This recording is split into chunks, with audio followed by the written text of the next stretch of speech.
If you want to pump your body and expand your mind, there's only one place to go. Mind Pump. Mind Pump with your hosts, Sal DiStefano, Adam Schaefer, and Justin Andrews. In this episode of Mind Pump, for the first 30 minutes, we have the intro where we just talk about cool stuff like the elimination of team captains in schools. You know, when we were in school back in the day, they used to pick team captains, and we would pick the teams. Well, they don't do that anymore because schools have become weak sauce. They're scared. We talk about being picked last in school. Actually, Find out who's been picked last. yeah. We talk about the recent. You'll never guess. The recent heat wave here in the Bay Area, in particular here in San Jose and in Santa Cruz. We talk about Adam's great fall. Or did Sal push me? He almost died, but then he didn't. And then we talk about what happened during the ice bath challenge. By the way, that video is on YouTube. You got to check it out. Here's a hint. Body fat helps. Yeah. Big cakes. Then we talk about optimizing and balancing the body by focusing on the big rocks. And we also mention the green juice from Organifi. In fact, I made green juice popsicles because it was so hot. You're still creative. And they were so refreshing. If you want to get some of those popsicles, you go to Organifi.com. That's Organifi.com. Type in the code MINDPUMP for a discount. Then we get into the questions. The first question was, how does one know if they're able to eat intuitively and still reach their personal body goals? What is eating intuitively? What does that mean? Are you ready for it? The next question was, if you were a head coach for a team, how would you run your team? Would you be physically demanding and risk injuries? Or would you take a different approach? In other words, would you injure everybody or would you train them properly? Then we answer the question about plyometrics versus isometrics. Which one is better for sports? Lots of metrics there. Yeah, which one's better for sports, powerlifting, and your typical weekend warriors? And finally, is there any friction between me, Adam, Justin, and Doug because of our different lifestyles? Do we need lube? And personalities, right. Do we rub hard on each other? Cause fires. We talk about that in that particular question. And finally, check it out. This month, if you buy any MAPS program or MAPS bundle, you'll get MAPS Prime for free. MAPS Prime is the program that teaches you how to prime your body properly before your workout. It will literally take your current workout and make it more effective simply by doing a individualized pre-priming session, which Prime teaches you to do. However, there's a caveat. If you enroll in the Super Bundle, which is 1 year's worth of exercise programming and already includes MAPS Prime, we're going to throw in MAPS Prime Pro. Also, if you get the Prime and Prime Pro bundle, which have them all already in there, then we're going to give you MAPS Performance for free. In other words, enroll in any MAPS program, you're going to get some shit for free. Yeah. You can find this all at mindpumpmedia.com. T-shirt time. Give away some shirts. How are we doing on Fold them reviews? up and fly 'em. 19 reviews. Okay, not bad. That's not bad. It's legal. It's legal. It's legal. Thank goodness. So we're giving away 5 shirts, and they're going to The Primal Savage, Yeah. Oh. Mitch Webb 15 B-Ball, Huey 59, Undefined Lines 89, and Ashley Stacks. All of you are Them winners. stacks. Send the name I just read to iTunes at mindpumpmedia.com. Send your shirt size, your shipping address, and we'll get that right out to you. Thanks, everybody. Congratulations. Who's going to be last? Adam or Justin, of course. Oh, man. Slacker, dude. Yeah. I'm in. One of these things doesn't belong. Remember that? No. Sesame Street, yeah. Now, one of these things is not like the other. Yeah. You know, kids are pussies nowadays because when we were kids, that was the shit we were singing. You know what I'm saying? Like, one of you doesn't belong. You know what I'm saying? Deal with it. Gives you thick skin. Yeah, get the fuck out. That's it. You know, they don't You have a weird face. they don't do team captains in schools anymore. Are you shitting me? No, you can't. You can't even be a leader anymore? No, they don't let you pick teams like that, dude. It's so discriminatory. Do you know why? So one person's not left out. Because always someone's last. You know what? I remember that. You know what's funny actually? I remember the only time in my life I was in second grade and it was kickball. You got picked last. I got picked. That was the only time in my life. They judge. But you know what though? That was second grade. I fucking after that forever became an athlete. At that point in my life, I was heading down the road of Sal. I probably could have been more into encyclopedias and reading had I continued, if I let that discourage me. But instead of letting that discourage me, you know what it did, Justin? Yeah. It motivated me to be a better kickball champion. Kickball champion. Yes. You know what's interesting is I had that same moment in sports. Like, I wasn't able to see the field, right? I was sitting on the bench. I was playing baseball, and it just would irritate the shit out of me. But that forced me to get better, and so I got better. The irony is sports. The irony is I don't think I ever really got provided picked. that. I don't think I ever got picked last. I swear to God. That's what I was always somewhere in the middle, getting picked. But they say the reason why they don't let it happen anymore is because they say it's traumatizing, right? Which I think you guys just fucking proved, since you remember in second grade you got picked last. Good job, Adam. Now they're going to keep not doing it. Okay, well, I think traumatized is the wrong word, but was it forever memorable? Was it forever memorable? Yeah. Absolutely. Now, can something that's forever memorable change you for the good? Absolutely. Does it? And now the question is, do a majority of people, are they motivated by something like that, or are they demotivated? So that would be. Well, and let's talk about how people respond to criticism and how people they want to completely deflect where they suck, right? Like they don't want to admit that they're not good at something, right? Why can't somebody? Sucks. Yeah, and why can't somebody else point that out? Like that. We're in a world now where you can't even point that out to somebody else. Like, oh, you suck at this. And you know who ends up you know what happens anyway? I do that to Sal all the time. You know what happens in life anyway?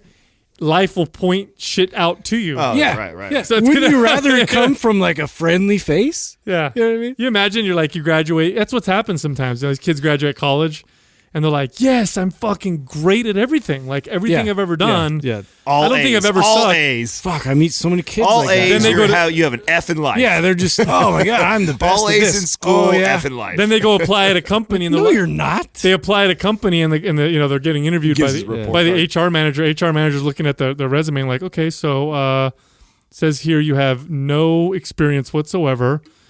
You have a degree in basket weaving and classical history, and you would like the position of CEO. Yeah. Hand it to me, please. Yeah. How does that work? How does that work out? Yeah. So this weekend, I think we were on the sun this weekend. San Jose was closer to the sun. Oh my than normal. God! Yeah. Why was it so fucking hot? It was like mercury. Hottest day of the year for us, I believe. Right? I don't remember it ever being that hot. No, 115 at one point. It was something weird. It was so hot it was weird. It was. It didn't make sense. This is strange. How hot was it in Santa Cruz? Yeah, it was like I'm not even joking. It was 115, and then it was like 111 in the shade. In Santa Cruz? This is fucking weird. Oh my God. I thought we finally calmed down, but that was one day. I thought we pay these astronomical prices to live here to not have that. I thought that's why we fucking. We don't even have cactuses. What the hell's going on? Yeah, it was bullshit. Did you guys go swimming and shit all day long or what? Yeah, I went in the ocean, man. I had to get in some cold water. Like we were there all day. Was it Saturday? Yeah, we were there Saturday, and I'm not usually a big beach person especially because everybody and their mother, drives across the hill, and like it's just a clusterfuck. Was it crowded? I'm sure it was crowded. Well, I went to one that I'm not even gonna say because I don't want people to go there. Oh, you're one of those people. Yeah, but we got there and it was like. It was still crowded for what it was, but it was fine because like at least that way we had access to the beach and we could go in the water, and so we were there like the entire day. I was in the water. I'd get out and the sand was so fucking hot. It was just everything was just like emanating heat. I had to be in the water. Oh yeah, we went to the pool. Me and the kids were in the pool all day long, which was a lot of fun. But yeah, man, it was. I mean, it hit 115 here in San Jose. It reminded me of when I lived in Palm Desert. That kind of heat, like when you get in the car, and you can't touch anything in the car. Yeah, you can't. Like you open the oven and it just this blast of heat. It was nasty. Thankfully, I have AC. Do you guys have AC? I only have it in my house. I only have it in my master bedroom. So everything else in the house is not AC, and even then. We were blasting it 24/7 for 2 days straight, and it could never get my room below 70. It just couldn't get it below 70. It was too much. It's crazy. I had ice packs on me all weekend long. And eventually, and I had them on my back, but I was like, ended up putting them all over my body. This is like, just keep them coming. Like, oh yeah, dude. How is your back, by the way? Yeah. You got to tell the audience what happened. So we were worried about you. I'm a bit fucked up. I'm not gonna lie. He's trying to wrestle Doug. I tried to wrestle the chimp. I tried to wrestle the chimp. Dude. Doug suplexed fucked up. So I'm not one to bitch and moan when I because I've been hurt plenty of times playing sports my whole life. That was the first time though I've ever fallen off a fucking 10-foot ladder and landed on my back. That's for sure. I don't think it's 10 feet though. It is 10 feet. It is a 10 feet ladder? Yeah, it's 10 foot ladder. Dude, so all I remember was because you were on the top of the ladder, we were trying to put the ice bath tub because we were done with our ice bath challenge, which by the way, if you haven't seen it, go to YouTube.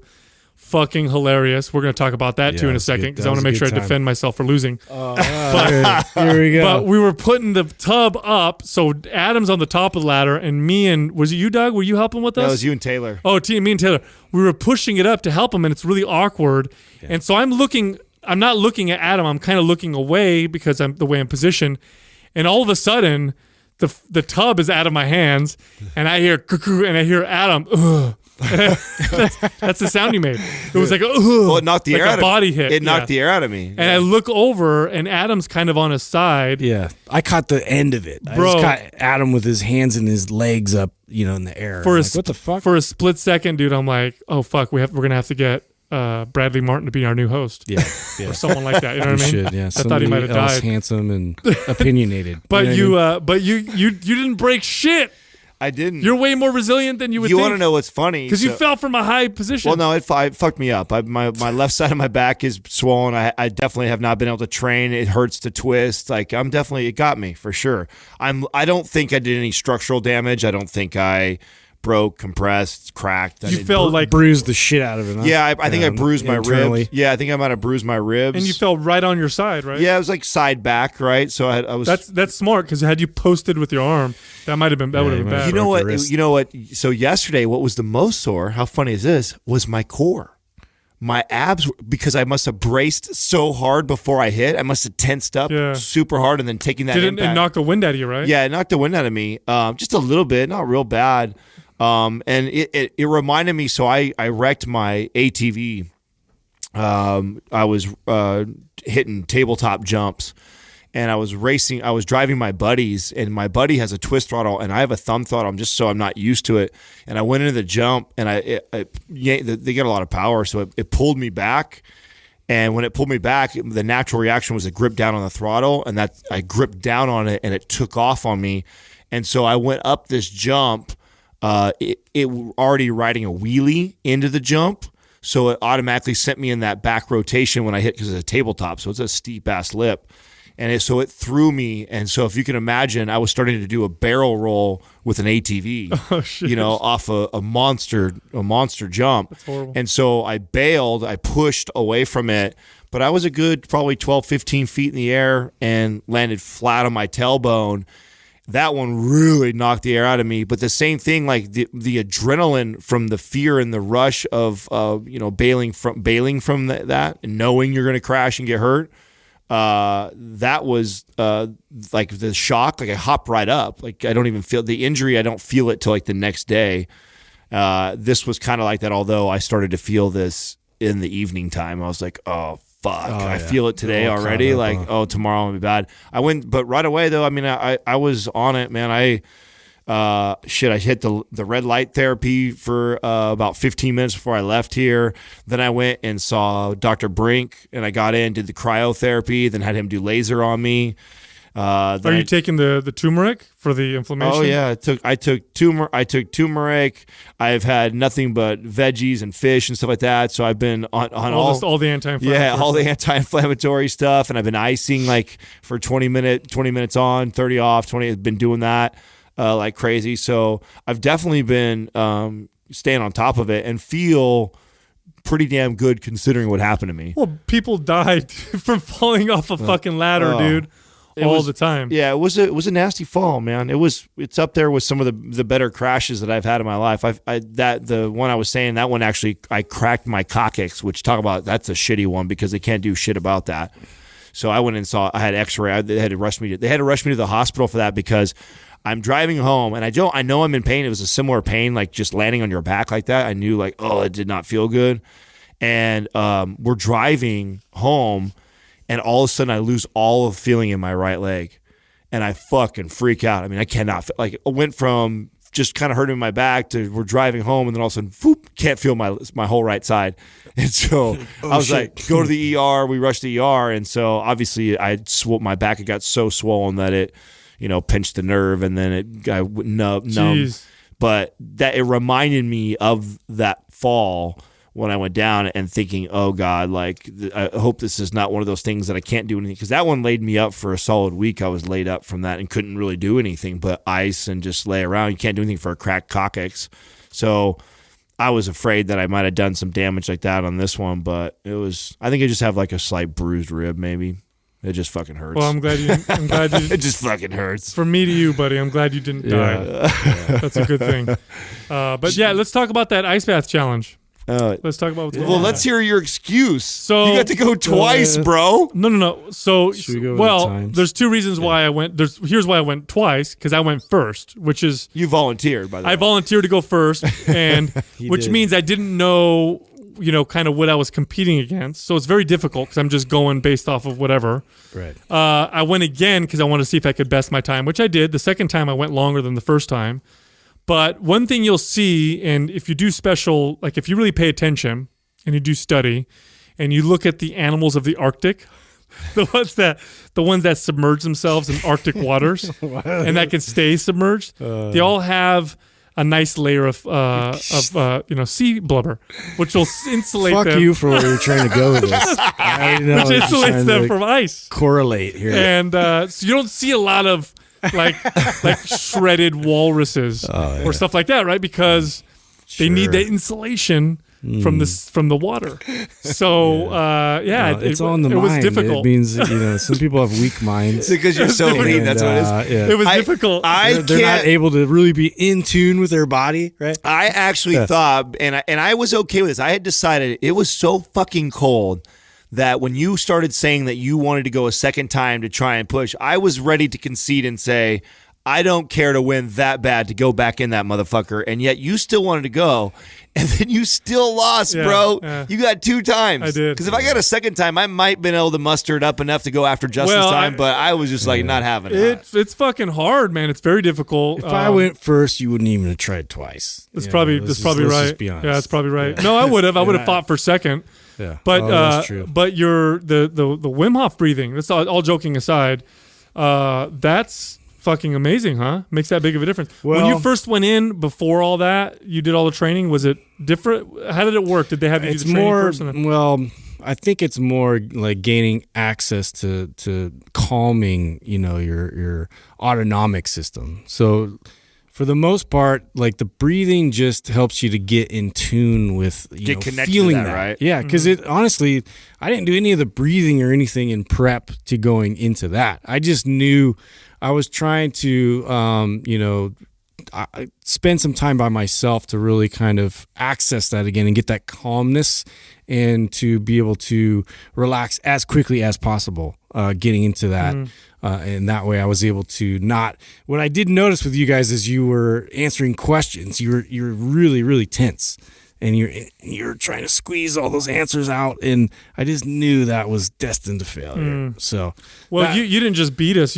You dusted us. Like it wasn't even close. Yeah, 3 times. Would you like 6 minutes or something ridiculous like that? It was over 6 minutes. Over 6 minutes. That's ridiculous, bro. Yeah. That hurt. I mean, I'm not gonna lie. Like at a certain point, like I was able to relax through most of it, but I think it was around like it was like 5 minutes maybe mark. I was just like, oh shit, like I'm losing like. So when you got out, I was going to ask you that because I didn't really get to ask you that. When you got out, did part of you get out because you're like, fuck, I don't want to be in here anymore? No, I got like scared. I felt like once you got to a certain point, I'm like, fuck, he's going to go all day. I could have even gone longer, but what caused me to get out was really that like I didn't have, you know how your arms go to sleep Yeah. And so my arms went to sleep. Then it felt like all the way into like my chest was starting to go to sleep. Oh, that would freak me out. So It's like my heart's going to go to sleep real soon. Yeah, I swear to God, I started to feel like, I was like, oh no.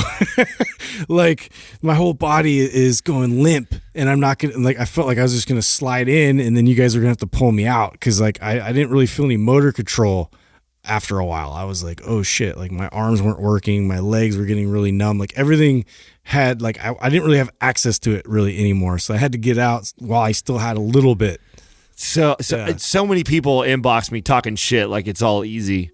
And I used to do that in football. I'm like, send a video. Yeah, exactly. Send a video, asshole. Send a fucking video. And let me tell you. Well, hold on. Make sure you know the dangers of it because I don't want some asshole to be like, fucking staying there for 15 minutes. And next thing you know, we got a hypothermia or something. Well, yeah, that's what I mean. Heroes. It is fucking dangerous. And there's that mental side of it where like I was wondering of Justin exactly that. Because when he got out, his skin looked burned. He was so fucking looked like I was burned a little. Yeah, my skin. Yeah, it looked like you were gonna get frostbite all on this perfect line across your chest and your arms, just right above your nipples. That's right. Yeah. Then you have to really like move, like get your core temperature up after you're done. So that's all part of the process afterwards too, to kind of come out of it. We got to do one in the sauna next. My bones were still you'll cold. Kill me on that 2 hours later. Sure. Yeah. 2 hours later, my my teeth were still too. chattering. Yeah. Dude, I was like, dude, I think he froze my bones a little bit, and they're still defrosting right now because I'm still chattering. We did it at a good time though, because it was so hot that day that we didn't even realize until we got out, and it was like it took all day for me to warm up. So I did, because I went first. I did pee in there a little bit, just so I want to tell you guys now on the podcast. I thought I tasted something salty. Familiar. Yeah. And then you got back in it again. Yeah, well, that's mine. It's my pee. You know what I mean? Yeah. It's not a big deal. Your brand. No, that was fun though. That was a good time. I thought that was, and I'm hoping, Ben Pekulski hit me up and asked me about the specs and how much ice we used and everything like that. So I don't know. I'm calling him out right now. So those of you guys that are listening, go over there and bombard his Instagram and talk some shit to him, because he did text me and ask me all the specs like he was going to do it. So he was one of those guys that was talking shit like that's no big deal. So I'm calling him out right now. Let's see it. See it, dude. How did you guys feel later in the day after that? Was any effect on your sleep or anything like that? I mean, I felt amazing afterwards. That's what I was going to say. It does. I mean, it's invigorating. And I've talked about on this on the show a little bit. Like I've taken, and I don't remember. I think I got it off of Wim Hof's Instagram or fucking his blog or something. I don't know where I got it, but he had this little thing that like to help teach people that are like just starting to get acclimated. Because obviously, if you haven't trained to do this or focus on your breathing, like Justin said, been connected to that. Throwing somebody in an ice bath and saying, see how long you can stay in there the first time is probably not the way you work up to this. So I was doing the shower. It wasn't just staying in there though. We had to answer questions. Yeah, right. That was a whole nother wrinkle. Right, right. And I think that's what some of these guys that are like, we're football players and they put half their body in. They're like, oh, I used to sit in an ice bath after football practice all day long and shit. I'm like, okay, dude. Yeah. Well, fill it all. I did too, and guess what? It was only to my waist. Yeah. You know what I mean? Right. Come on, get the fuck You got to out get. of We were in there up to our like chest and shoulders. No, I was all the way. Literally to my takes neck, your breath dude. away. Yeah, all the way to your. It was right up to the neck. Breath away.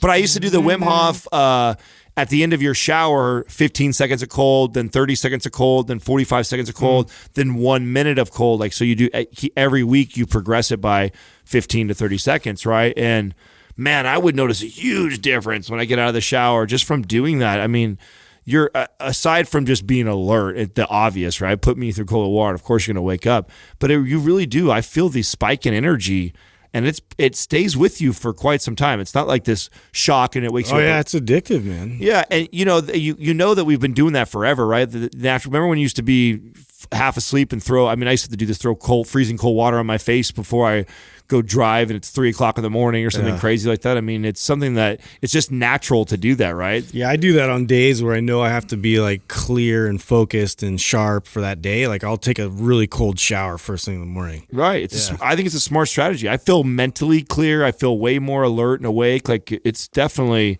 And when you go to that extreme, I feel like you see even more of that, right? Like if you take a little bit of a cold shower, I feel a little more alert, a little more awake than I normally do if I take a warm shower.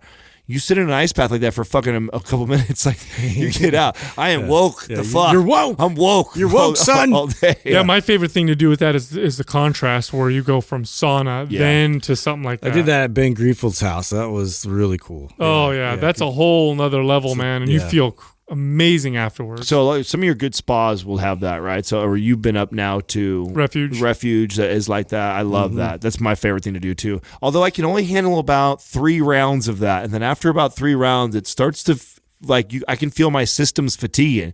So that isn't that interesting? It is interesting. I noticed the same thing. That's a good point. Well, think about it. If it's like any other system of the body, right? You can fatigue it, and if you overtrain it, like I can tell after about 3 rounds of hot cold plunges like that, and it's definitely working my body, and my body normally tells me right about round 3 that, okay, Adam, no more of this or else you're probably going to push yourself too far. I even almost feel like if I keep doing this, I could get sick because I just feel wore down. You can train this system because you can get better at it, and then think of all the other things that your body ends up becoming stronger with because you've strengthened this particular system. Think of the carryovers. It's not that different from building your cardiovascular endurance or your strength in the sense that you notice all this carryover to other parts of your life. When you strengthen your body's ability to acclimate to heat and cold, you also get a lot of this carryover. It's a system of the body, and it's something you can train and exercise. I'm a firm believer in it because I've experienced it myself, and the science supports it. In my opinion, when I think about things, we always talk about paradigm shattering things or game changers for us.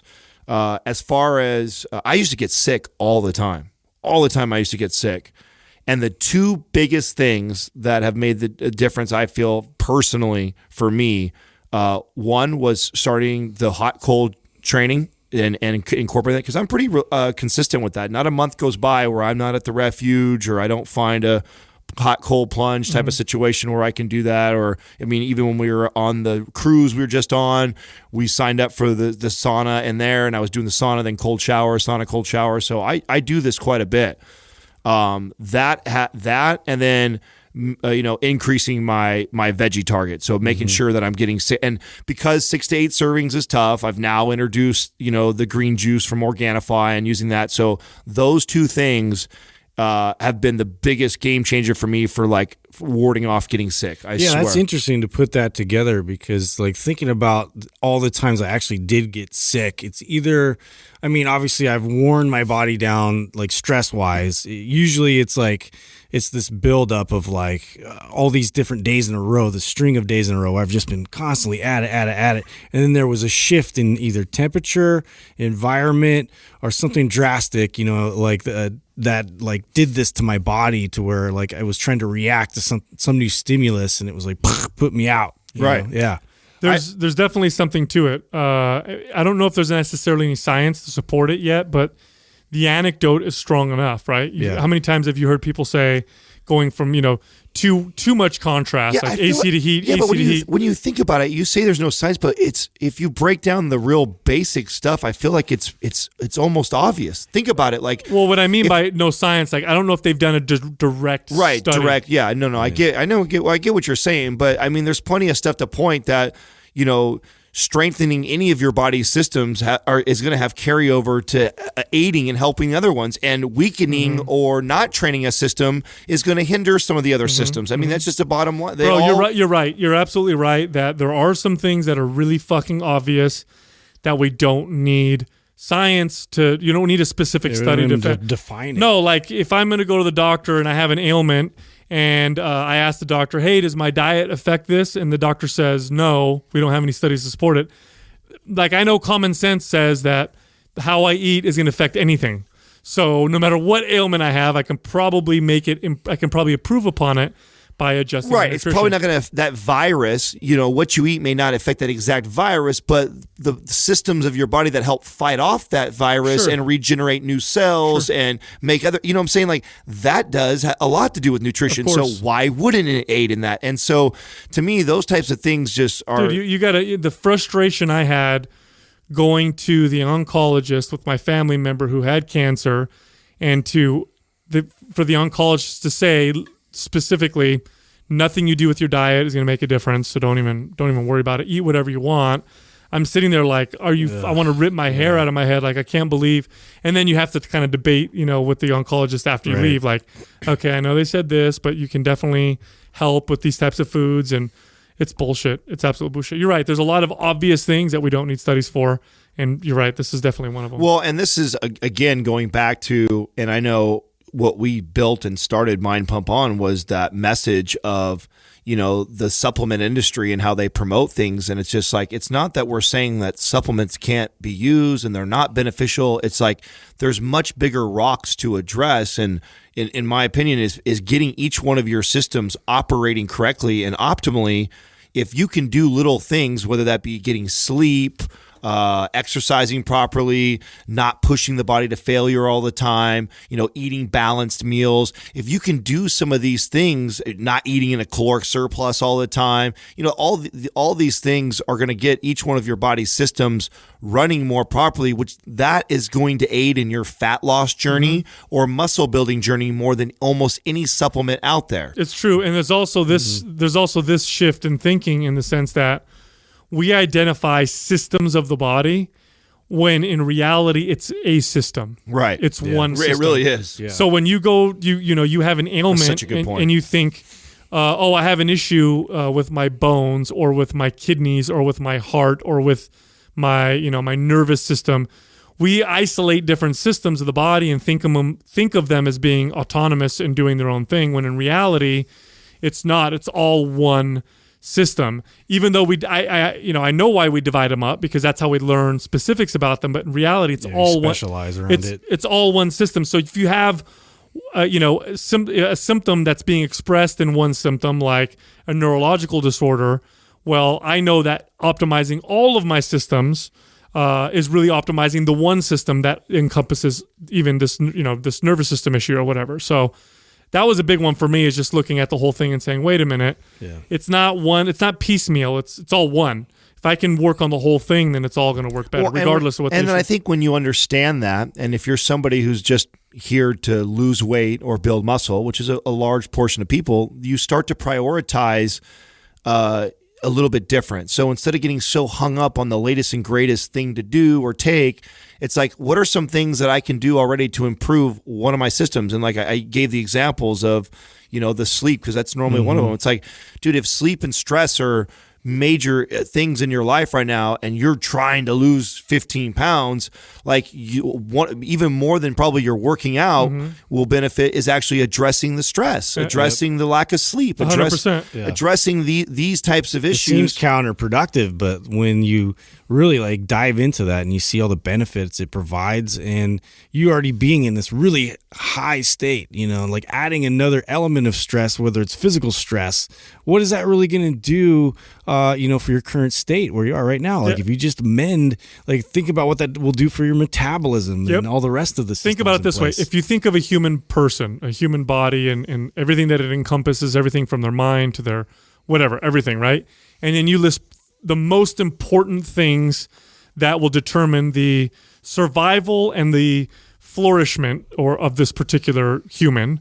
What would you list? Okay, you would list sleep, food, shelter, water, breathing. Like, what are things that you can't do without as a human? Like the most important things. Right. Okay, now just optimize those. Right. And you've taken care of almost everything. Like breathing. How long can a human go without breathing? Right? You need that. That's optimal.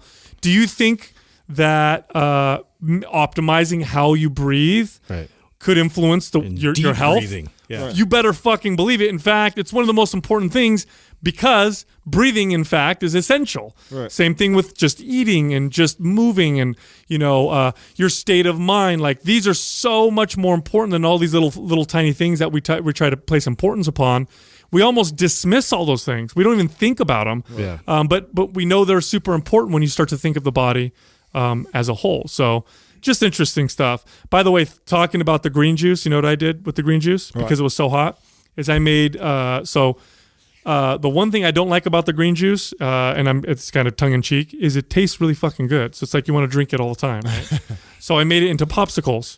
I got ice cubes and that's a good idea. and I put popsicle sticks in there, and then pull them out, and it's freaking hot. And that actually tastes good, huh? They're really good. Well, I mean, the drink tastes good. I wouldn't think to make it a popsicle. Well, when it's cold, it's even better. Oh, I bet. Yeah, so especially with these last couple of days. I was just doing that. It's hot, and I'm like, all right, this is good for me. It tastes good. It's become a staple for me. I mean, right now too, because I'm not trying to. I was on the build, and so then I was eating quite a few meals. So I'm not eating that many meals right now a day.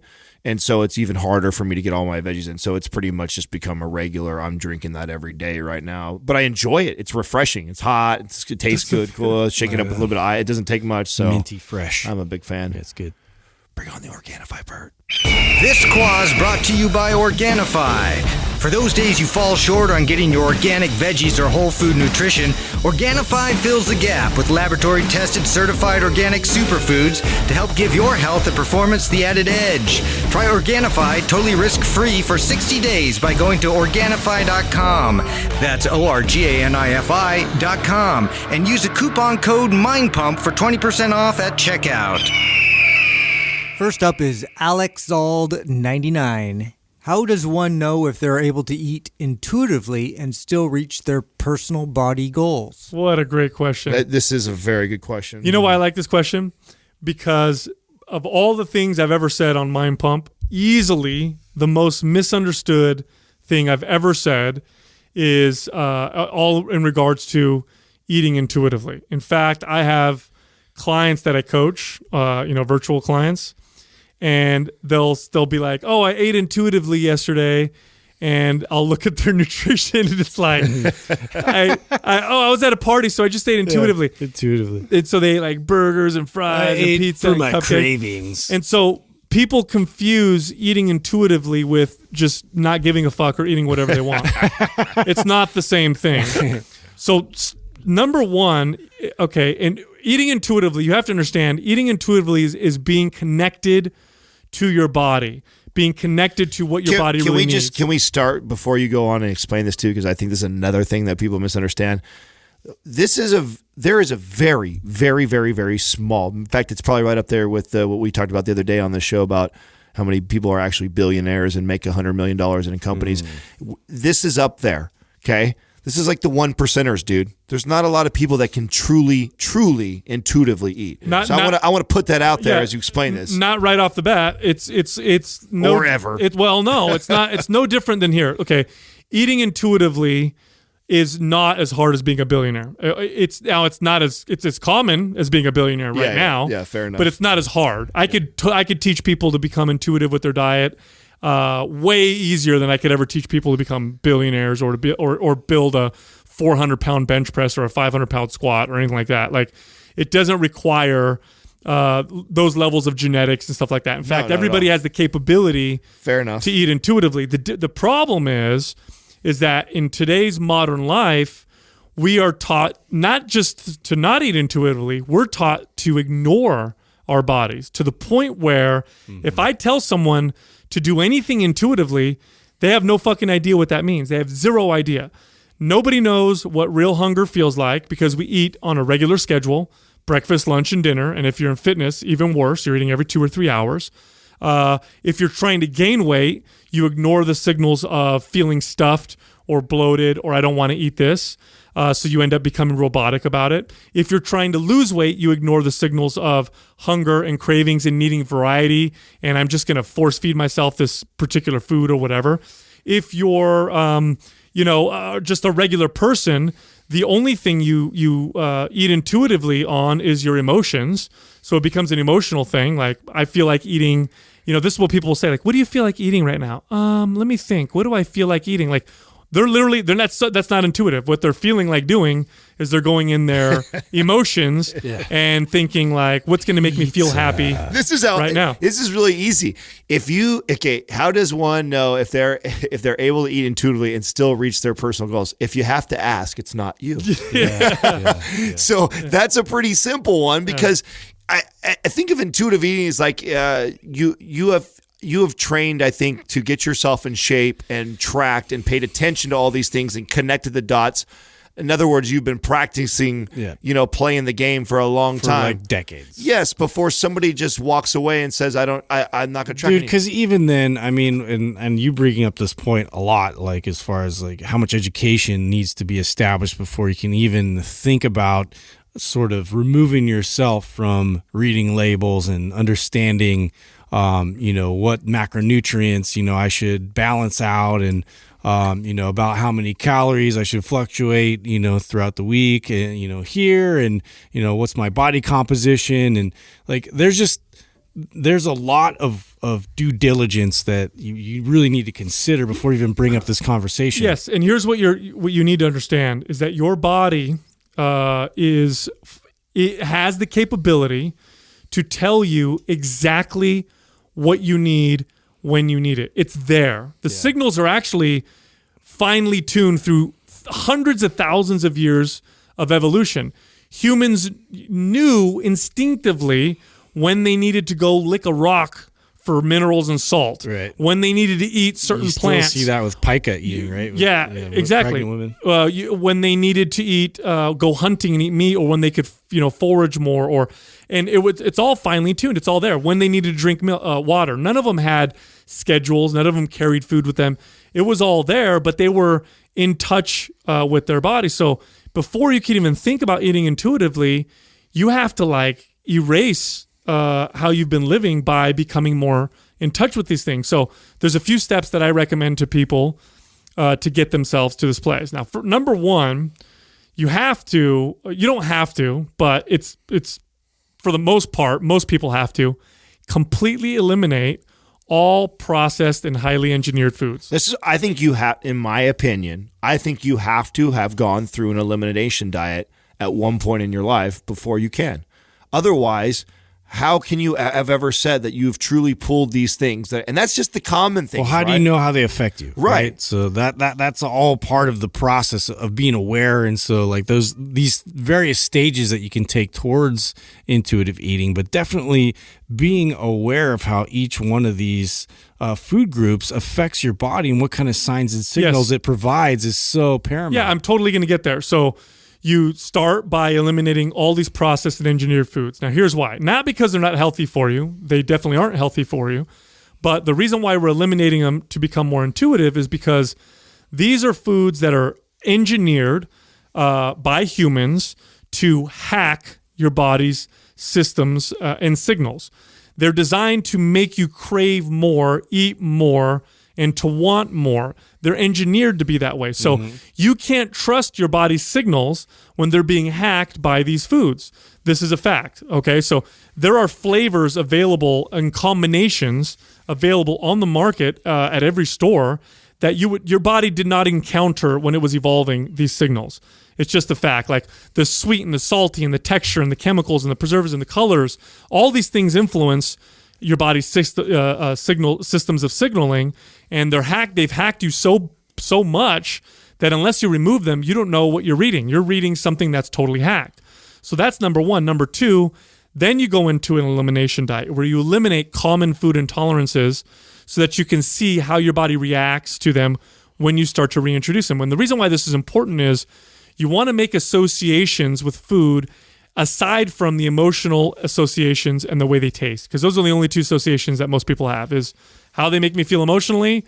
I'm happy, I'm eating this cake or whatever, and it tastes good. There are other associations that we ignore, like my digestion, my mood, my skin, my bloated, like all these different things. Energy, like once sex drive. There's so many things. Exactly. Once you can connect those dots, then you make those associations, and before you know it, you will start to learn to appreciate those foods for different things that you normally weren't paying attention to. The third thing is, and this is for healthy individuals, learn how to fast. Mm-hmm. The reason why I'm saying you need to learn how to fast isn't because fasting is good for you, although it is. You got to learn that signal that what you used to think was your hunger signal. That's it. You got to go without. Yeah. You got to go without, and I'd say start with a 16 to 24 hour fast. But then when you get good at it, go for like 3 days of a fast, because you will become much more in tune with what your body really needs when you go without for a long period of time.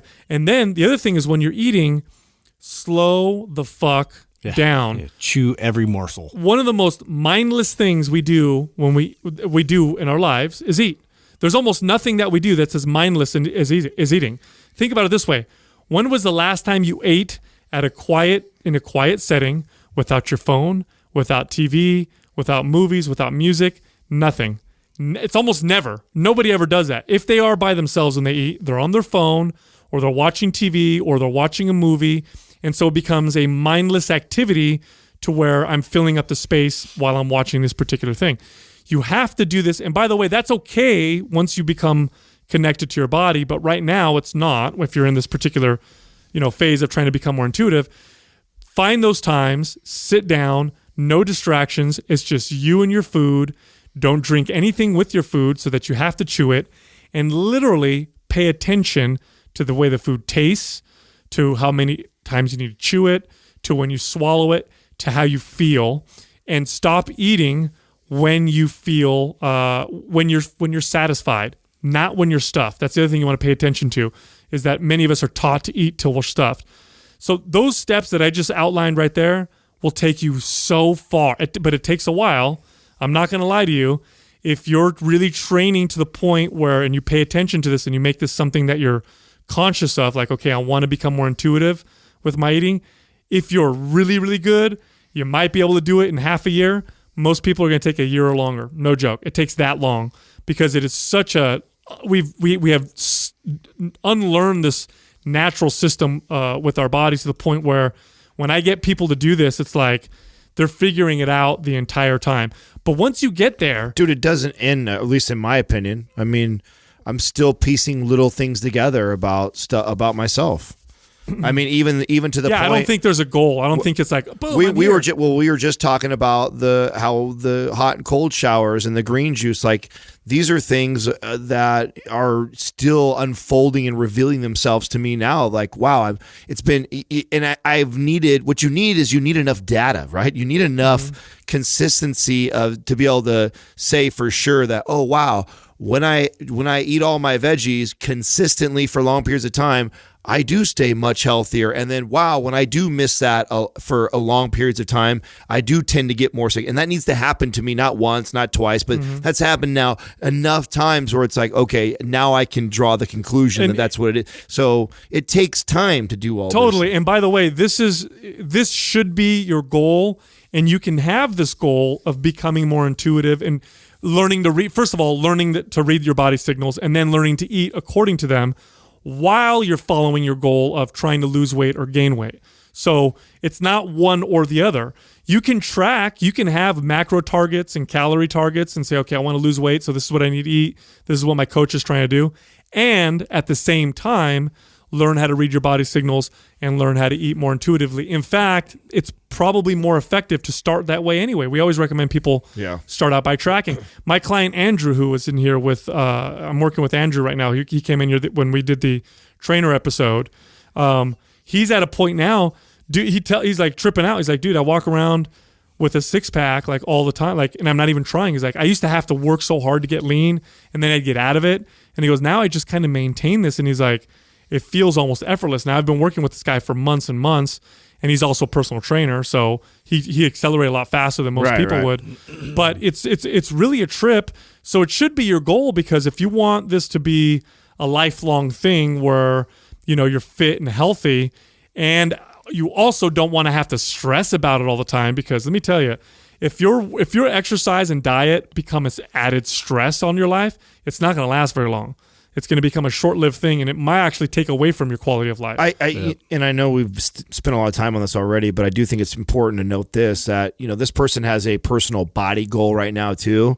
And that's really tough if you have like extreme goals, or let's say I want to lose 30 pounds of body fat, or I want to build a bunch of muscle. Right. Like, you need to be pretty comfortable with your physique kind of where it is. And that's a part of the reason why too, I think it works so well for Sal, is he's broken through those old insecurities from what he had when he was younger, that he's very comfortable in his skin. He's very comfortable with his physique. Sure, there's times when he wants to be a little bit leaner than others, so he makes a little effort towards being more disciplined or restricting or kicking up his activity level or whatever.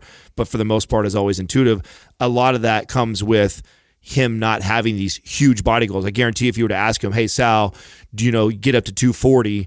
I guarantee he would probably want to be able to track in order to do that, because that's just a major goal to try and achieve that without really putting the numbers in. The same thing would go for somebody who has a major physique goal where they're trying to change quite a bit. Yeah, when you're extreme, it's a little different. But like I said, if you have body goals, you can do it at the same time. You can kind of become more intuitive while tracking, while adding things up, and if anything, as you become more intuitive with your tracking, even if your goals are extreme, they will help you in the direction to become more efficient and effective with what you're doing. So even though you may be doing things like Adam said, if you want to be a 240-pound monster in the gym or get super shredded beyond what you may be optimal health, if you're intuitive about it, you'll be able to navigate through it and make better decisions along the way anyway. So it's not something you have to put on the back burner. It's something I think you can do no matter what. But you're working towards it. Absolutely. Yeah. Quick commercial break, you guys. We keep getting asked all the time, how can I support the Mind Pump family? Here's one of the best ways you guys can. You guys love that Chimera coffee that we have. Chimera Coffee with a K. You go to chimeracoffee.com, put in the discount code MindPump for 10% at the checkout. If you guys have not tried Ben Greenfield's new bars out, they're fantastic. If you want some, go to bengreenfieldfitness.com/naturebite, put in the code MindPump and get 10% off. Go check it out. Next up is NIH 32. If you were a head coach for a football team, how would you run your team? Would you be physically demanding and risk injuries, or would you take a different approach? Can you tell which one Justin picked? Yeah, I love this question. Go ahead and start us off then, dude. Let's hear it. I just think about this because of the way that I went through the entire experience and all the different levels. I only made it to the college level, but there was definite distinctive difference with the mentality, especially with the head coach position, where they want to establish this mental discipline, and I see this a lot on kind of the younger level, where just trying to herd the kittens, and get them all to really buy into the team dynamic and getting everybody to sort of put their best effort out there on the field. They tend to abuse that, and then they ramp up the intensity way too much. And this is always something for me, going back and reevaluating kind of how I went through the process. Like, I totally would go back and tweak and modify things to where kids got the most benefit out of it, also saw the best result. So it's a very, very much you're setting all these potential athletes up for problems they're gonna hit as they mature and they get further along in the process. So for me, it's always about starting off on the right foot, and to be able to establish the way that you should properly train with recovery as an added element to be considered is paramount. It's something that's crucial for kids to understand that I'm going to put this amount of effort in place in this situation, and then I'm going to build off of that. And how can I build off of that? By frequency, volume. This applies to skills. This applies to developing strength, developing power. They all fit in the same formula. So for this to be an argument whether or not they should just blast their athletes to the nth degree, to me is silly. It's dinosaur. It's an old method. It's not the old. Some people have evolved from that, though, right? When you agree, I don't think they are all still fucking. There's a lot of that still. There's probably at the lower ranks, right? Yeah, there's a lot of that still, and it's gotten better. The education's gotten better, but I think that And I can understand this is from a coaching perspective. Like, you want to establish mental discipline. So endurance is always one of those things that is overly exaggerated, or it's overly emphasized, I should say. That shouldn't be the utmost goal. Like, you can achieve that type of an endurance within the game in less time than I think that coaches realize. I tell people this all the time. We can move our VO2 max daily. And you cardiovascular adaptation is like takes 2 weeks, so it doesn't take very long. Obviously, those are all arbitrary numbers, but I mean, it does not take nowhere near as long in comparison, like your other adaptations, like with muscular adaptations. It takes comes and goes fast, right? Yeah, you can manipulate. Yeah, you can manipulate cardio really quick. So. I think I would answer this the same way, Justin. I think it's we kind of crack on sports teams all the time that actually are reaching for CrossFit as their tool to get their athletes in shape. Yeah, you see that a lot now. Yeah, so the ones that are doing that, I think that's silly. Like Justin saying, you would phase your coaching out. I read the question different. I was reading it like, what kind of head coach would I be? And I was thinking in my head, like all the different types of coaches out there, like who am I more like? And I think an example, if you've seen As We Stand Tall or As We Stood Tall, that movie with it's the movie about the De La Salle team. That first intro to that movie, I think the first 5 minutes is totally my style of leadership and how I would probably coach a football team. I get chills. I watched the first 5 minutes of that show like so many times because I think it's such a powerful way of leadership. Yeah. And especially like with young football players. Yeah, there's definitely a simplified method that I think that they struck a chord with, because when you're dealing with youth and then even like high school level and then kind of getting into college, like the more simple and the more structure of like really fine tuning the skill to make like only like 4 or 5 plays. We just mastered those 4 or 5 plays. Like this is like for kids that are developing. I think this is the way to go as a coach, to really just like really sharpen what it takes to make that run the most efficiently, and then we build off of that. So we build off of that in the next level. So now you're open to more responsibilities. You're open to more communication, from other positions on the field. But like for now, let's keep these kids like really focused on what can improve, their one very skilled position. What's the quote by Bruce Lee? I fear not the man who has practiced 10,000 kicks once, but I fear the man who has practiced one kick 10,000 times. Right. Yeah, mastering the fundamentals. That's it. So here's the thing. Like, what's the ultimate, if we're going to be honest, right? What's the ultimate goal for a coach? Is to win. Yeah. Okay? That's it. Like, that's the ultimate goal, is to be a winning coach with a winning team. The one thing that can prevent a team from winning more than all the others is injury. Injury will fuck up a team more than anything else. If you have your players are all hurt, you're fucked. I don't care how good your program is. I don't care how good your whatever. Everybody's hurt. You're fucked. So step number 1 is keep your players from getting hurt. And then number 2 is improving the performance. It's literally in that order. In fact, when I've trained young athletes, if we're in the off season, that's when I push them. When we're in season, that's when I step back and I'm like, okay, in season, my job is to keep you from getting hurt. And once I identify, imbalances, I correct them. And, this is a little tweak, let me fix that. And your back hurts a little bit, let me help you there.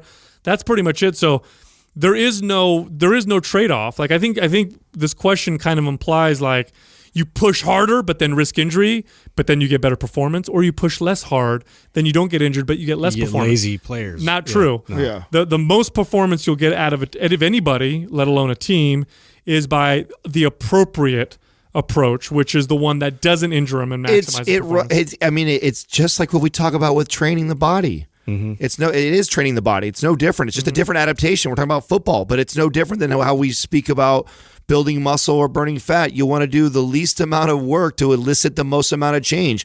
You're just flirting with that line a little bit more when you're talking about athletes like this, because you're trying to squeeze some endurance out of them. But it's exactly the same thing. You still want to approach their training very strategic, and the way you coach them the same way. So that's why when Justin answered that way, I'm like, we're all going to answer the same way, because it's the same way we would treat a client who comes in and wants to lose 100 pounds. You wouldn't scream at them and sure, you could yell at them like Biggest Loser style and get her to lose the most weight in 1 week, but you'd be fucking her in the long term. Well, yeah, and this is why, from the athlete perspective, like me going through the process, they tried so hard to develop heart, like who has more heart. Right? Who has that mental drive? Who has that discipline to do things when you're in adversity, and when you're in these sort of positions where you have to overcome, and like football is like one of the ultimate displays of how to overcome adversity real time.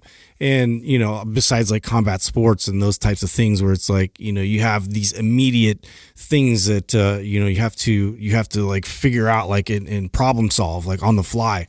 And I think that, it's a critical part of the game. And it's definitely something that needs to be considered. However, like you said, like a lot of that needs to be expressed in the off season. And now like it has to be more of a mental focus, like, and less of a physical demand going into the actual performance of, the game. And so we're trying to preserve the body, but we're trying to challenge the mind. We're trying to sharpen our ability to problem solve and do all that. And you can do that without like just grinding them into the ground. Right. Again, that's going back to the analogy I gave with training the client who needs to lose 300 pounds. Like you want to push them towards their goals. Yeah. But you want to do it in a very methodical way. It's not just, I absolutely, which is how a shitty trainer would take over that. A shitty trainer handles a client the same way a shitty coach handles a team. Like, it's the same. It's the same. It's very reflective. Right. Yeah. It's like, I could just have these kids show up to double days and run them till they all throw up and then push them till, what I'm saying? And you just keep adding time and pushing them more. It's like, yeah, okay, well, a monkey can do that, They don't need a coach for that. Yeah, they don't need a coach for that. What they need though, what a really good coach. It's lazy. Yeah, right. Would be challenge them mentally, challenge them on their responsibilities, ask them questions, if this, then what? Right. And like really get them sharp on their answers and their critical thinking, and you'll do well. Next up is that CH Man 19. Are plyometric exercises more beneficial than isometrics? Which is better for sports, powerlifting, and weekend warriors? Good question. So they're both different. They both give different benefits. But I guess the question is, if you had to pick type of deal. I'll tell you something right now. Isometrics has way more applications than plyometrics. Yeah, a lot more carryover. Way more isometrics will affect so many different facets of your performance and your physique. Plyometrics will affect a few, or less, I should say, than isometrics. Isometrics are also safer and can be performed with varying degrees of intensity. Mm-hmm. Plyometrics can be applied with 1 degree of intensity. It's all out explosive type of deal. Isometrics, it's funny to me because they're so, especially today, although you will see it's going to become a trend. Mm-hmm. Isometrics are super underutilized, and they just don't get nearly as much credit as they deserve. There's very little individual techniques that I can think of that will give you more bang for your buck than proper isometric 15 training. degrees of strength increase on both sides. Yeah, and people think of isometrics as like one, isometrics, I'm just going to squeeze my pecs.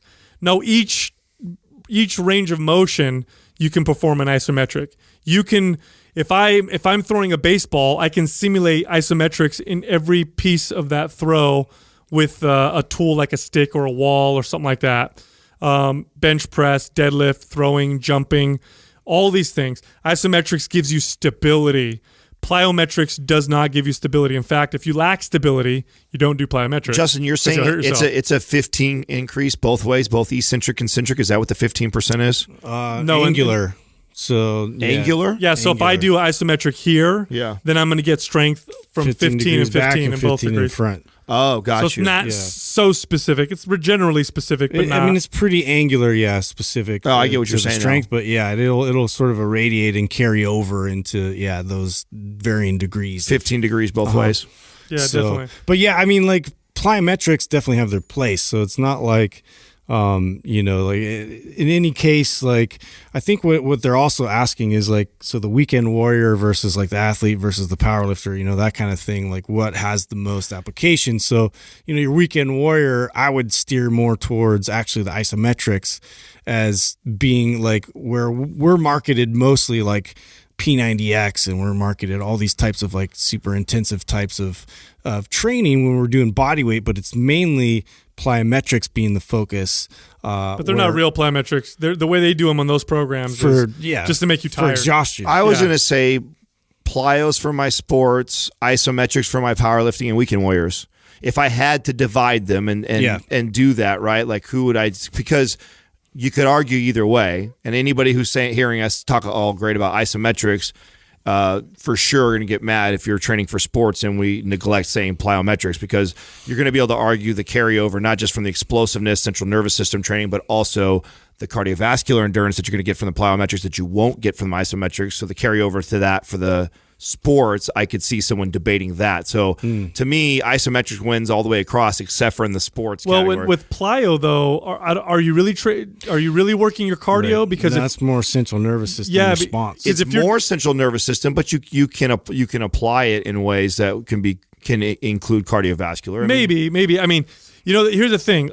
Here's more where so than isometric for sure. Yeah, it depends, because I can definitely build strength endurance, which will carry over to a little cardio.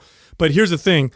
But think about which one's more applicable to like sports where you're moving multi-planes. Well, that's what I was going to say. Like it's a very small category of people that I would even apply plyometrics to. Like most people, how many groups of people would you even have them try a plyo? You know what I'm saying? Only athletes. That's it, right? Only athletes. And only ones that are pretty well trained. And so that's why I said the plyometrics definitely not apply to the Weekend Warriors or the powerlifters. Isometrics 100% applies to those two. And you could debate plyo and iso for sports, right? Because that's why I felt like you have to throw plyos in there for the sports person, is saying that that's better potentially for that, although isometrics absolutely have their place, arguably, in there too, and a very close second. But for Weekend Warriors, like I definitely think Weekend Warriors don't even need to include plyometrics. The benefits that plyometrics give, which I know everyone's seen all the studies and the marketing bullshit that you've all read, it's for a Weekend Warrior, there's a lot of other things I'd rather have you focus on that I think and talking about isometrics, I can have you do isometric holds that are going to work on your posture, that is going to give you way more carryover, change your life for the better, way more than teaching you an explosive box jump, Big time with that, because what you're doing with plyometrics, if you already have bad recruitment patterns, like if I'm basically the highest form of expression of my body. Like I'm doing now by doing a plyometric, but I'm doing it with poor recruitment patterns. So I'm basically heightening my poor recruitment pattern to the nth degree. Right. Versus like if I could just slow down and focus on compartmentalizing each part of the movement with isometrics, I'm going to be able to see discrepancies there a lot more distinctively to work on, and I can work on that versus like I'm just gonna throw my body into the movement with shitty form with plyometrics. The beauty of isometrics is you can apply it to anybody. I mean, when I say anybody, I literally mean from the extreme beginner, the injured person, the person with compromised movement. In fact, I would probably start with isometrics, all the way to the most advanced athlete. Could I apply isometrics? It can apply to everybody. It's so moldable. Plyos are not. Justin talking about the plyometrics on that, it makes me want to climb up on my soapbox for a minute, because this is one of the things that used to drive me fucking crazy about the fitness industry, and a lot of at-home programs have taken this and have definitely gift wrapped it fucking 100 different ways and sell the shit out of it. And plyometrics, really, I'll tell you right now, don't really have a lot of place other than training some athletes.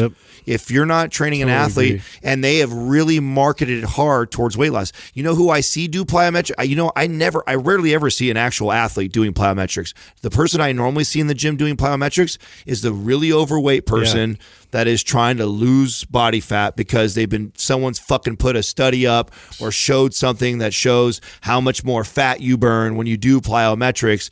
And so now you've got all these people jumping on boxes and doing explosive movements that have poor recruitment patterns, that have terrible proprioception, that have no business doing those movements, but are doing it because they read somewhere or saw something or got marketed to this way. I don't think I've ever, in a gym, I don't think I've ever seen anybody do a plyo properly. I swear to God, like maybe once or twice, but I almost never do I see someone do a plyo. The way people do plyometrics is they do them CrossFit to style. get tired. They do them CrossFit style. They'll jump, and in between sets, and I'm going to do this other exercise right afterwards, and it's to get really tired. A plyo is similar to, think of it as you're just practicing to explode. Mm-hmm. You should not feel tired and fatigued. You shouldn't feel like your legs are going to fall off. By the time it gets to that point, you're no longer getting benefit from the plyo. It's literally, you should feel strong and fresh with every rep, and then when you start to feel fatigued, it's time to move on and do something else, because now that you have fatigue, you're losing any potential benefit you can get from the plyo. And that's really the truth. I think most people should stay away from plyometrics unless you're you're pretty advanced, you're an athlete like Adam said. Isometrics, everybody gets unless you have specific goals, right? So maybe you're not an athlete completely, but then for some reason you really want to increase your vertical. Yeah. And so you're working on that, or you really want to increase specific. Right. For if you have goals, or you're an athlete. Other than that, it don't belong. Well, let me ask you guys this question. I don't even know if this study would exist, but I'd love to see it. Let's say you took a bunch of everyday regular basketball players, and you divided them in half, and one half you had them do plyos. I already know you're going. Or one squatting barbell squat. And the other one just do squats. Yeah, the guy doing squats is going to get more. Way more. They're going to get more vertical, right? Now let's take it as that's such a great. Well, I'm an example of this, and many kids I'm sure that made the same mistake I did.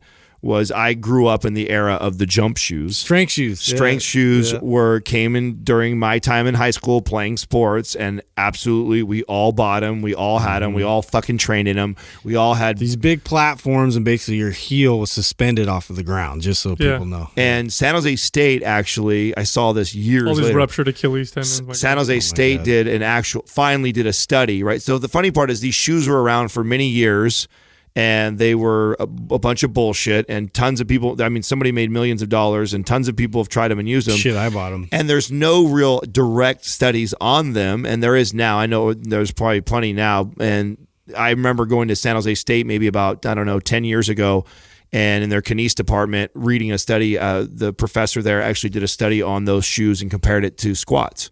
So like you're saying, so basically plyometrics, comparing them to squats, and the squats absolutely blew it away. Yeah, jumping around on. And so I'd like to take it a step further and have one group do plyos and one group just do proper full range of motion. When I say full range of motion, I mean isometrics from different ranges of motion. Isometrics. I would venture to say the isometrics would perform a little bit better. No joke. Plyos are really good in combination with other shit. By themselves, there actually should be studies on all this. There should be, because this is, and I would really love to promote that, because that's how my brain works. I'm like, if I could hyper connect to different angles of this movement, like really what it is you're accessing and you're telling your body, like, I need to produce this amount of force right now as quickly as possible. What's the first operating system with that? Tension. Yeah. And it's also, it's neurological, so you need to be able to provide that stimulus, and that's not coming just from, obviously you have to have access to the strength of it, but it really, you're commanding that. And so you have to be that connected to your central, nothing else I know that off the top of my head other than isometrics does that. Right. Good point. Quick commercial break. Hey, people ask us all the time how they can support Mind Pump. Here's what you can do. You can go to www.brain.fm/Mind Pump and get 20% off Brain FM for meditation or focus. You can also go to audibletrial.com/Mind Pump and get a 30-day trial plus one free audio book. Lastly, you can go to getnatureblend.com/Mind Pump and you will get a discount on Ben Greenfield's CBD product. Trev Lucy, is there any friction between you guys because of your different lifestyles and personalities? No. Fuck these guys. Not at all. We've talked about this before. We argue and debate sometimes. Oh, absolutely. Well, yeah, but it's usually me and you, Adam. Is there friction though? No, it's not friction. Have you ever left work upset and mad at me? Have I ever left? Yeah. No. I've left thinking like, fucking asshole. Yeah, we crawled up his ass. No. You know what's funny? Who did I ask the other day? Taylor, because I don't remember what we were talking about. And me and you were getting in a big old debate. It was the first time he'd seen that? Yeah, we were getting a big old discussion, debate over something, and he got all awkward and left. Well, so here's the thing. Like, I know how these things work. Here's the thing, and Justin, I've been an observer. Yeah.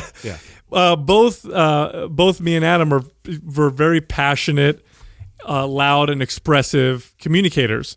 So when we both have a point that we want to make and they're different, or maybe we have a differing of opinions, it gets louder and more passionate, and it becomes a very good. And we're both very good at expressing our position. Yeah. And so it just goes back and forth. And it used to make people uncomfortable around us, but I think now everybody gets used to it, and they know that it's not. It's all good. You know what? And in their defense, for the people that have got to be around it for the first time or whatever, it is. Let me tell you, I have worked with a lot of people in my life.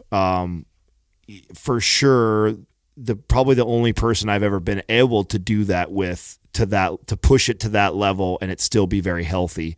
There's not a lot of people that still have, because I believe that even in it, we still have the awareness of knowing. You're still listening to the other point of view. And exactly. And it's not about winning the argument, really. I am actually, that's a good point, Jessica, because normally, like, when I advise people and like helping people with like communication with each other, right? So rule number one is to not raise your voice and not argue and not fight, because that instantly shuts the other person off and they're no longer listening and they're just debating.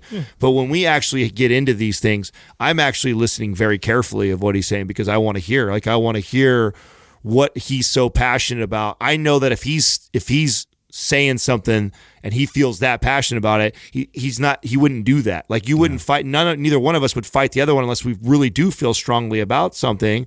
And so here comes the important piece is I have so much respect for you that I know that I respect your opinion. I respect your intelligence. And so if you feel that passionate about it, I better listen to it. And even if you're wrong or I right, it doesn't matter who's wrong or right. It's about getting to the best answer. And sometimes that's normally, or not. Most times this is what happens is maybe we both go back and forth, and maybe we even leave, which has happened before, where we leave it like, I don't know, I don't agree with you, I don't agree with you, and then all of a sudden a compromise happens where it's like a blend of what we both were kind of saying, like, you know what, I agree, or someone goes like, all right, well, let's run this way, let's try this. And then, like, let's revisit it and see, and then we'll try it your way. You know? Yeah, when you're with someone, when you're with a team and you're working together, because we're on the same fucking team, like we all have the same goal. Yeah. So your ego does definitely, the ego never likes to be wrong. Okay, it simply does not like to be wrong. So if I'm having a discussion or a debate with a teammate, and I think the website should be blue, and I really fucking believe that blue is the color, and they say that it should be red, and they're super passionate about it being red, my ego really doesn't want to be fucking wrong. Even if while we're arguing, the other person makes a great point and shows me all this fucking evidence, and I'm like, holy shit, they might be right. My ego still doesn't want to be wrong, so I may still try to hold on to my guns. And so one of the most important things that I think we all do that's really good, and I think part of it's with our age and experience, and part of it is we're just all growth-minded, is that I've done this to myself, where I've been in an argument or a debate, and I've stopped myself halfway through and realized this is my ego now is starting to speak up a little bit. Yeah. So I'm going to take a step back, because at the end of the day, I don't give a fuck about my ego. I really don't care how good my ego feels. I want the best answer. I think you're right. I think, honestly, a lot of it is years and wisdom and understanding what you're speaking upon, if it's upon your own ego or if it's upon what's really benefiting the group. And I think that we're able to decipher that sort of coming into the conversation. And a lot of the heated, sort of squabbles, it's coming from like two really, like, attractive options. Like these two options like could definitely exist, but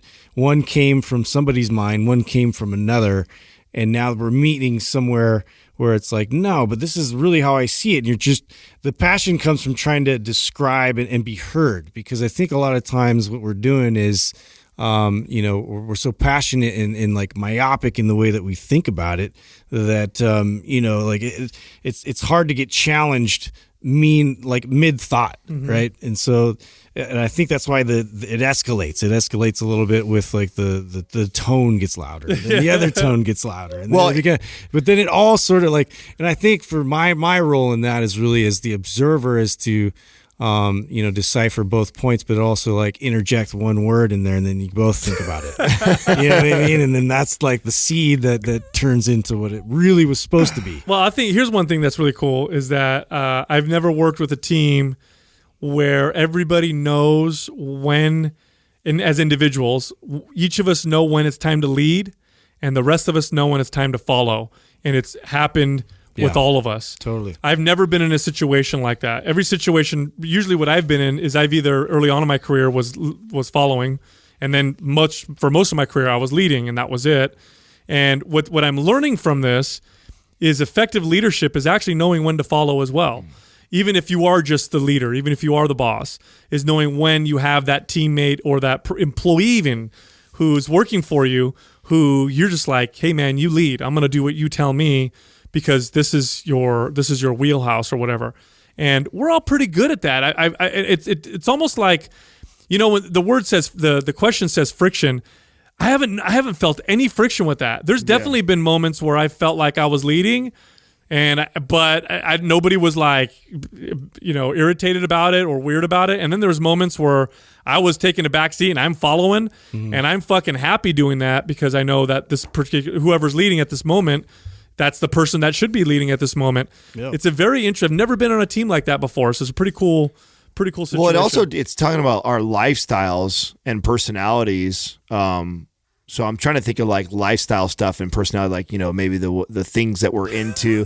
So none of this is 100%, nothing's caused friction, but I can share with the audience like some things that are like definite lifestyle things that in personalities that are unique and funny and different. Like, for sure, Sal is very routine about like he likes his gym time and his morning routine, and if he likes that, and if our scheduling gets in the way of that, I know it throws him off and he doesn't like that. So that's important. I've learned not to fuck with that. You know what I'm saying? It's like, okay, like he's got to consistent. Right. He's got to get his workout in early in the morning, and if what we're doing can wait later or do a different time, then so be it. Where I'm not like that. I'm bad about that. Like, I'm very inconsistent about what time I do it, and it's not as much of a priority. So, and that's important to him, and I know that, so I've learned to be okay with things like that. That's a different personality trait.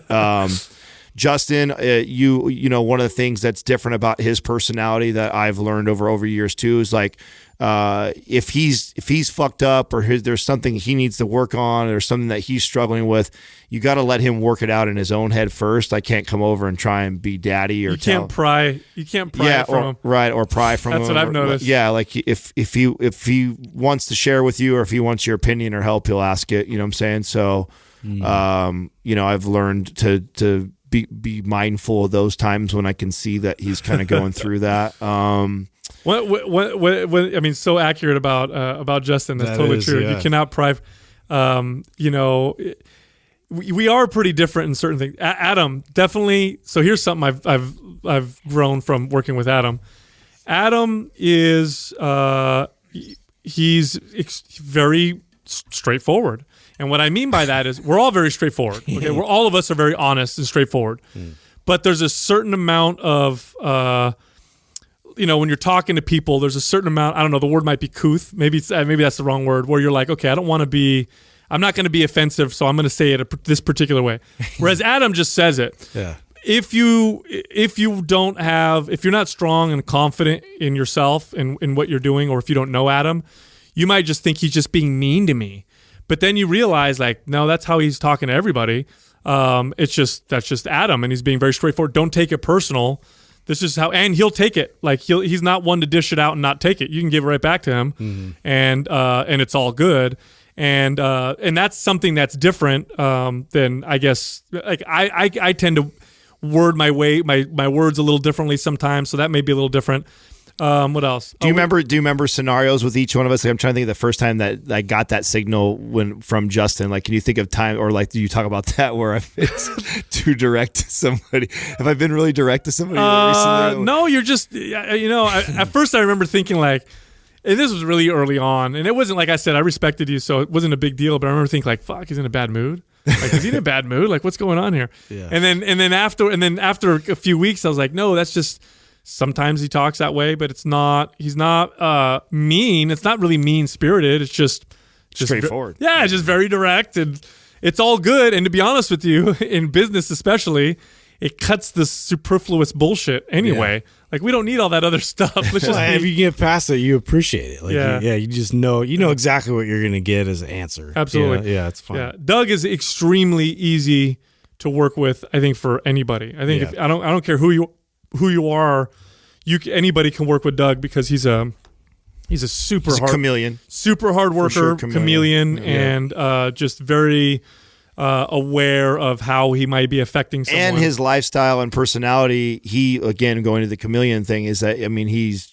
definitely molded those things around us. Like, he's allowed us the freedom to, it probably annoys him that I smoke pot in the studio sometimes, but he's like, whatever, if that's his thing, and I don't he's learned to adapt, right? I don't abuse it either because I'm sure he doesn't enjoy it or like it and stuff like that. But it's that I think those are the type of things where he allows a lot of flexibility with stuff like that may not be his style or his personality or lifestyle. So he is probably for sure the easiest. I think all of us, as long as we, because whenever you look at teams that succeed together, the thing that tends to get in the way later on is when egos get really big, and then you get people argue over who's doing who came up with what and who said this and I'm that and you're that, and that is a problem that I think any team will have, including ours. However, I'm so confident with us dealing with that particular issue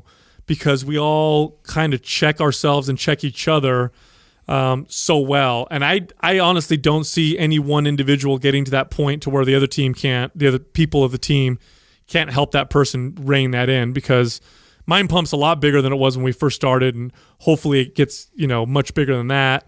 And I could see us all just making sure we check each other and remembering the purpose of why we're doing what we do. And I don't see this ending anytime in the future as a result. Yeah, I don't ever see friction from it either, because I think the way it's just getting stronger. All those things that we even just talked about each other, I think we all have viewed them as growth opportunities for ourselves, right? So I think that it never is at friction. If there's some of a disagreement, there's arguing, if there's anything like where we don't see eye to eye, everyone has the awareness to look at it like, oh, there's an opportunity for growth. Me here, I could learn something more about either how this person does this or about that person. So I don't ever see friction. Excellent. With that, check us out on YouTube, Mind Pump TV. In fact, we've actually done some videos on plyometric training. We talked about that earlier in the episode. We show some videos on how to do plyometrics properly. So there's a big difference between the right way and the way everybody else does them. Also, if you go to mindpumpmedia.com, we have 30 days of coaching. It's free. It's basically just a ton of free information on fitness, wellness, health, and performance that we've compiled and compressed into easily digestible, pieces of our episodes that are time-stamped for you. We have bullet points. It's really valuable information. It's available for free. Also, if you want to ask us a question that we answer in an episode like this one, just go to Instagram, go on our page, Mind Pump Media, find the Q&A picture, ask your question underneath, and we may just pick it. Thank you for listening to Mind Pump. If your goal is to build and shape your body, dramatically improve your health and energy, and maximize your overall performance, check out our discounted RGB Super Bundle at mindpumpmedia.com. The RGB Super Bundle includes MAPS Anabolic, MAPS Performance, and MAPS Aesthetic. 9 months of phased expert exercise programming designed by Sal, Adam, and Justin to systematically transform the way your body looks, feels, and performs.